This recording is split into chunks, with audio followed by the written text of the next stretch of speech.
সুপ্রিয় দর্শক, আপনারা দেখছেন এসপিএন বাংলা টিভি। দেখুন ও সাবস্ক্রাইব করুন এসপিএন বাংলা টিভি, দেশ ও মানুষের কথা বলে।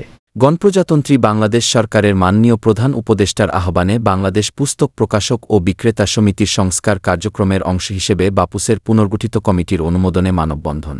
আপনারা দেখছেন এসপিএন বাংলা টিভি সংবাদ। 22শে সেপ্টেম্বর 2024 জাতীয় প্রেসক্লাবের সামনে বাংলাদেশ পুস্তক প্রকাশক ও বিক্রেতা সমিতি বাপুস আয়োজিত বাংলাদেশ পুস্তক প্রকাশক ও বিক্রেতা সমিতির সংস্কার কার্যক্রমের অংশ হিসেবে বাপুসের পুনর্গঠিত কমিটির অনুমোদনে মানববন্ধন অনুষ্ঠিত। শিক্ষা সংস্কারের মাধ্যমে নতুন প্রজন্মকে যুগ উপযোগী সুনাগরিক হিসেবে গড়ে তোলার লক্ষ্যে বাংলাদেশ সরকারের অঙ্গীকার বাস্তবায়নে সক্রিয় অংশীদার বাংলাদেশ পুস্তক প্রকাশক ও বিক্রেতা সমিতি বাপুস। এই সমিতি পুস্তক প্রকাশনা ও মুদ্রণের যাবতীয় শিক্ষা সামগ্রী সারা দেশের প্রতিটি ঘরে ঘরে পৌঁছে দিয়ে শিক্ষার ভিত রচনায় যেমন সামাজিক মানবিক মূল্যবোধ সৃষ্টিতে গুরুত্বপূর্ণ ভূমিকা রেখে চলছে, তেমনি দেশের এক বৃহত্তর অর্থনৈতিক কর্মকাণ্ডের সাথে জড়িত। আপনারা সকলে অবগত আছেন যে গত জুলাইয়ের অভূতপূর্ব রক্তক্ষয়ী বৈপ্লবিক গণঅভ্যুত্থানে স্বৈরাচারী দুঃশাসনের পতন ঘটে।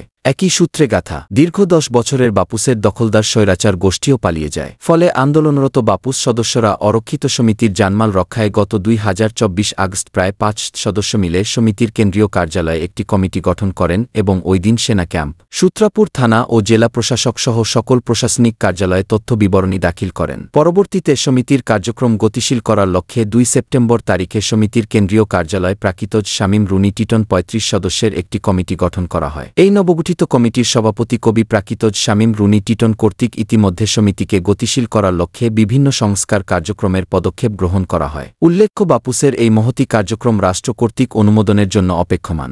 অতএব দেশের শিক্ষার মান উন্নয়ন ও সংস্কারের পক্ষে বাংলাদেশ পুস্তক প্রকাশক ও বিক্রেতা সমিতি বাপুস এর পুনর্গঠিত কমিটির সভাপতি কবি প্রাকৃতজ শামীম রুনি টিটন কর্তৃক গৃহীত কার্যক্রমে আপনাদের একাত্মতা ও সক্রিয় অংশগ্রহণ একান্তভাবে কামনা করছি।